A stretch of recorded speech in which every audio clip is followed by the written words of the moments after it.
coming for you. Where's the girl? Look at me! You killed your own man! My man! Maybe I'll let the rest of you live!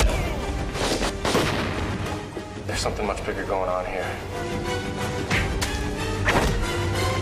Not bad.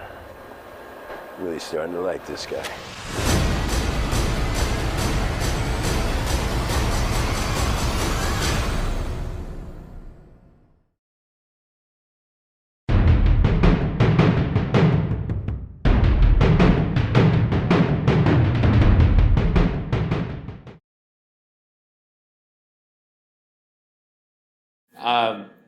That was the kind of the final battle between me and his name is Al Punay.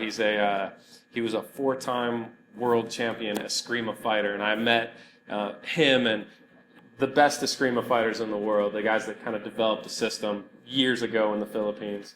The Grandmaster, who's this 77-year-old man named Joni Cañete, and his son, Gerald Cañete, and a guy named Harold Toledo, and they were all amazing, the top guys of their system. And I worked with them to develop a scene and kind of bring my movements, what I was good at, and mix them in with what they were. And working with Al in that scene was great. I got to, it started off where he's kind of walking around with a gun, and I use a Krav Maga technique, a third-party defense, where I kind of sneak up behind it and take the gun away.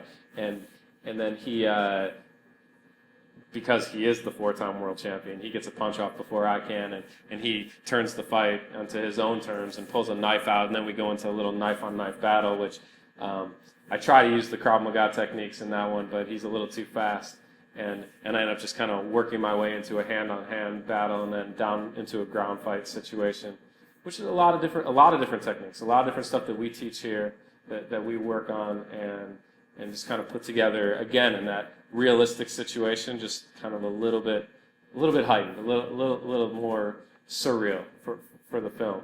But there are some specific techniques that we teach exactly in our system here.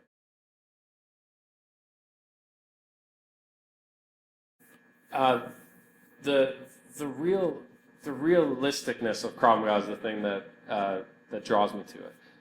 How, what's going to happen when you're on the street? What's going to happen when some guy with a stick comes up to you, some guy with a knife comes up to you, a gun, you get choked, and we put it in these real life situations.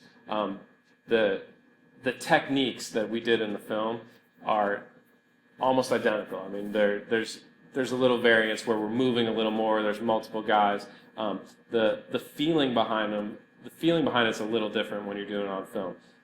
You don't feel like you're getting attacked with a gun threatening your life when it's a movie and the guy calls cut, and then you just put the gun down and it has blanks in it. It's not real, or the knife looks real, but actually we did have some real knives out there, which was a little scary sometimes. But so that the adrenaline was pumping when we were using some real knives. But I would say the adrenaline is definitely the biggest difference. What's the same is the authenticity of our movements and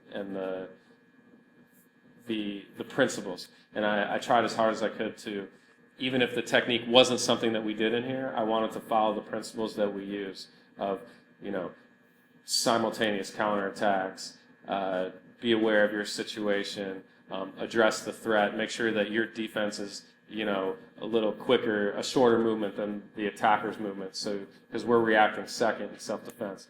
And I feel like we used a lot of that stuff that was very similar to the real-life situations in the film.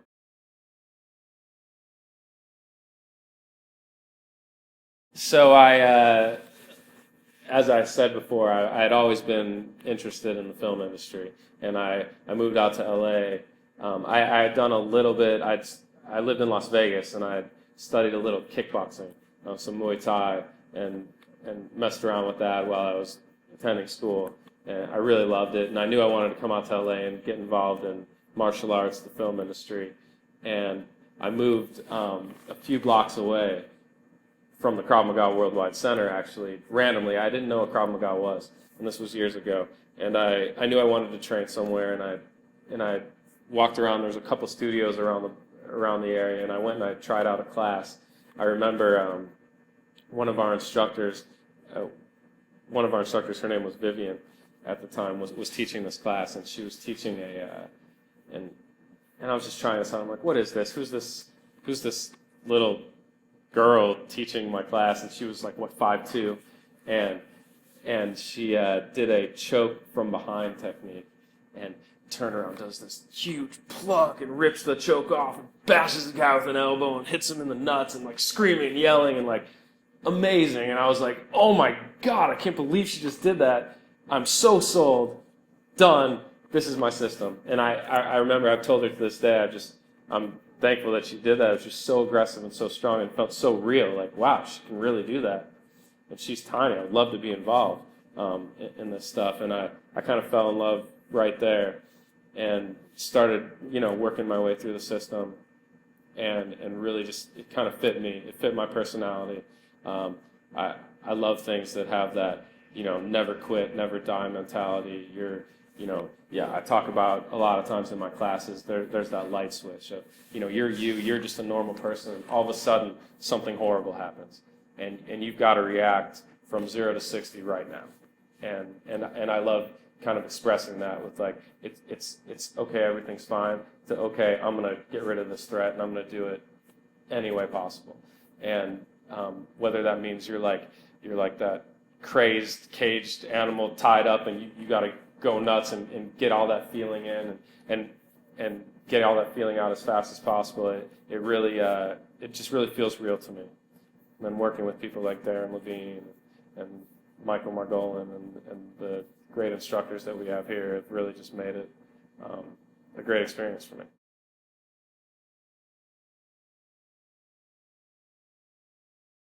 Kevin Lewis, he's a great guy, and he lends such an air of expertise to the film on the stuff that I was less versed in, the military stuff, how to walk, how to hold your weapons, how to shoot. I did tons of. I actually got to do some training. I got to fire like every kind of weapon you can imagine, and it was so fun and exciting. And Kevin really helped me with that, and again, helped me at a level where I could not only do it myself and look authentic as a special ops guy, but also teach that now to the people over there and teach them how to move and walk and shoot and kind of line up correctly and be in the right formations and that was the biggest thing that Kevin helped me out with. I didn't really like having him around very much because he's not that great of a guy, but I'm kidding. I love the guy. He's great, and I hope to work with him again in the near future.